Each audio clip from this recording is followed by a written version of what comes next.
আসসালামু আলাইকুম প্রিয় দর্শক, সবাই কেমন আছেন? প্রতিদিনের মতো চলে আসলাম এই মুহূর্তের আগামীকাল 9 মে 2026 রোজ শনিবারের খুবই গুরুত্বপূর্ণ ঝড় বৃষ্টি, নিম্নচাপ, ঘূর্ণিঝড়, কালবৈশাখী, শিলাবৃষ্টি ও বজ্রবৃষ্টির আবহাওয়ার সংবাদ নিয়ে। এবার মেঘ বৃষ্টি, তাপপ্রবাহ, নিম্নচাপ ও ঘূর্ণিঝড় নিয়ে আবহাওয়া অধিদপ্তর থেকে জারি করা হলো নতুন সতর্কবার্তা।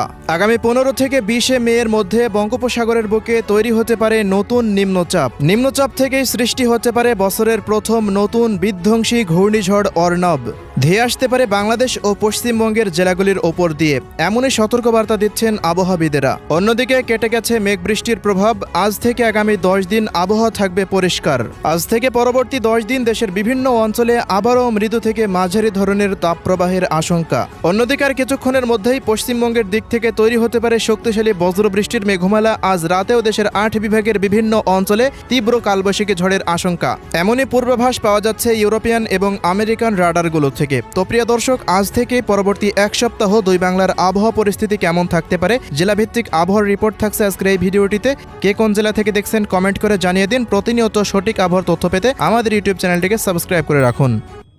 প্রিয় দর্শক, প্রতিদিনের মতো আমরা শুরুতেই এই মুহূর্তে চলে আসলাম ইউরোপিয়ান আবহাওয়ার পূর্বাভাস মডেল রাডারের মেঘমালা প্লাস বৃষ্টিবাহী মোডে। তো শুরুতে আমরা এই মুহূর্তে দেশের কোন কোন অঞ্চলগুলোতে আজ রাতের মধ্যে বজ্রসহ বৃষ্টিপাত হতে পারে সেই পূর্বাভাসটি দেখে নেব। এরপর জানিয়ে দেব 9 মে 2026 রোজ শনিবারের জেলাভিত্তিক আবহাওয়ার পূর্বাভাস। এছাড়াও আর কিছুদিনের মধ্যে বঙ্গোপসাগরের বুকে সৃষ্টি হতে পারে একটি শক্তিশালী বৃহৎ লঘুচাপ, নিম্নচাপ বা ঘূর্ণিঝড়, সেই পূর্বাভাসটিও থাকছে এই ভিডিওতে। দর্শক, আমরা এই মুহূর্তে সরাসরি চলে আসলাম ইউরোপিয়ান আবহাওয়ার পূর্বাভাস মডেল রাডারের স্যাটেলাইট চিত্রে। তো এখান থেকে দেখতে পাচ্ছি ঢাকা, খুলনা, বরিশাল, পাশাপাশি ময়মনসিংহ, এদিকে সিলেট বিভাগের আকাশটা অস্থায়ীভাবে আংশিক মেঘলা রয়েছে। তবে রংপুর, রাজশাহী ও চট্টগ্রাম বিভাগের বেশ কিছু অঞ্চলের উপর দিয়ে ভারী বৃষ্টিযুক্ত মেঘের উপস্থিতি লক্ষ্য করা যাচ্ছে।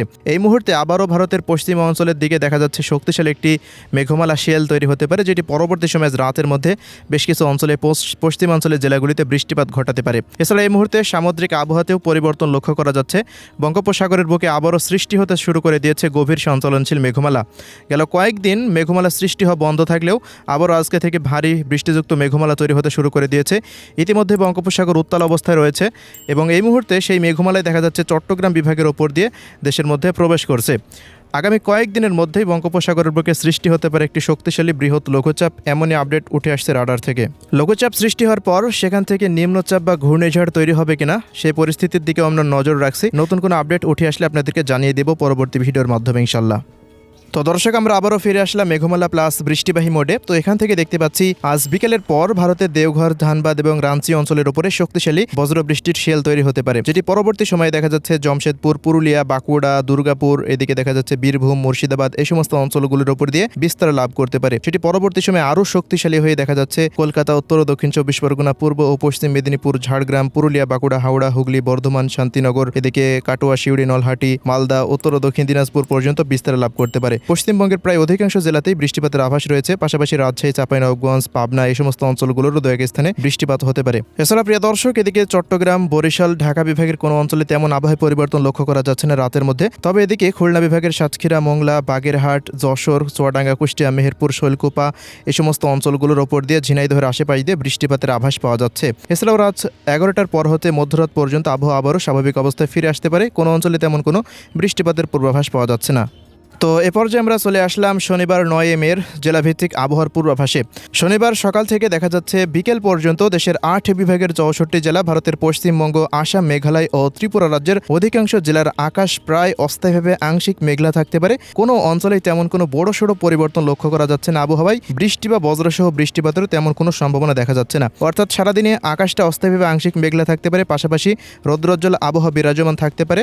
রোদের কাজ করতে তেমন কোনো সমস্যা হবে না বলেই দেখতে পাচ্ছি। তবে প্রিয় দর্শক, বিকেলের পর হতে আবারও পশ্চিমবঙ্গের দিকে নতুন কালবৈশাখীর মেঘমালা সৃষ্টি হওয়ার সম্ভাবনা রয়েছে। যদি সেই মেঘমালা সৃষ্টি হয় তবে দেখা যাচ্ছে রাজশাহী, এরপর মোহনপুর, চাঁপাইনবাবগঞ্জ, নওগাঁ, এদিকে সিংড়া, পাবনা, এই সমস্ত অঞ্চলগুলোর দিকে কুষ্টিয়া, মেহেরপুর, চুয়াডাঙ্গা, ঝিনাইদহ, পাশাপাশি কলকাতা, উত্তর ও দক্ষিণ 24 পরগনা, পুরুলিয়া, বাঁকুড়া, হাওড়া, হুগলি, বর্ধমান, মালদা, বীরভূম, মুর্শিদাবাদ, এই সমস্ত অঞ্চলগুলোর বিভিন্ন স্থানের উপর দিয়ে বৃষ্টিপাত হতে পারে।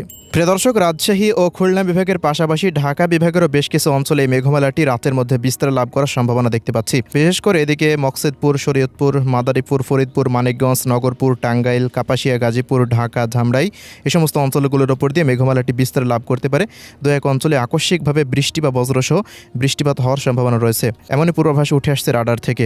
এছাড়া মেঘমালাটির শক্তি ধরে রাখতে পারলে পরবর্তী সময়ে কাপাসিয়া, কিশোরগঞ্জ, ঢাকা, নরসিংদী, মুন্সিগঞ্জ এই সমস্ত অঞ্চলগুলো এবং নারায়ণগঞ্জের দু এক অঞ্চলে বৃষ্টিপাত ঘটাতে পারে। তবে এদিকে চট্টগ্রাম বিভাগের কোনো অঞ্চলে তেমন কোনো বড়সড় আবহাওয়া পরিবর্তন লক্ষ্য করা যাচ্ছে না। বরিশাল বিভাগ, সিলেট বিভাগ, ময়মনসিংহ বিভাগ এই সমস্ত অঞ্চলগুলোতেও আবহাওয়াটা প্রায় স্বাভাবিক অবস্থায় থাকতে পারে। রংপুর বিভাগের জেলাগুলিতেও আবহাওয়া স্বাভাবিক অবস্থায় থাকতে পারে। বড়সড় আবহাওয়ায় তেমন কোনো পরিবর্তন লক্ষ্য করা যাচ্ছে না। যে ভারী বর্ষণ হবে এমনও আভাস নেই। ভারতের ত্রিপুরা রাজ্যের অঞ্চলগুলিতেও তেমন কোনো বড়সড় আবহাওয়ায় পরিবর্তন লক্ষ্য করা যাচ্ছে না। অর্থাৎ সারা দেশের মধ্যে যে তীব্র ঝড় বৃষ্টি অব্যাহত ছিল সেটি দেখা যাচ্ছে শনিবার থেকে আস্তে আস্তে কমে আসতে পারে। মোটামুটি দেখা যাচ্ছে 10-11 তারিখ পর্যন্ত সেই বৃষ্টিপাতের পরিমাণ আরও কমে আসতে পারে।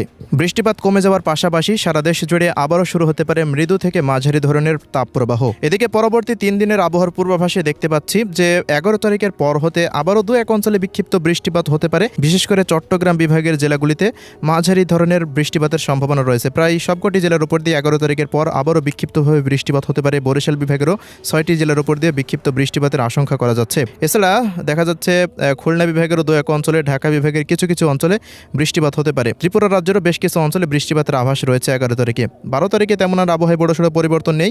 তবে 13 তারিখ নাগাদ আবারও রংপুর ও রাজশাহী বিভাগের সবকটি জেলার উপর দিয়ে বৃষ্টি বা বজ্রসহ বৃষ্টিপাতের সম্ভাবনা রয়েছে, এমনই পূর্বাভাস পাওয়া যাচ্ছে। পাশাপাশি ভারতের উত্তরবঙ্গের জেলাগুলির উপর দিয়েও বৃষ্টি বা বজ্রসহ বৃষ্টিপাত হতে পারে। কোথাও কোথাও শিলাবৃষ্টি ও কালবৈশাখী ঝড়ের সম্ভাবনা রয়েছে।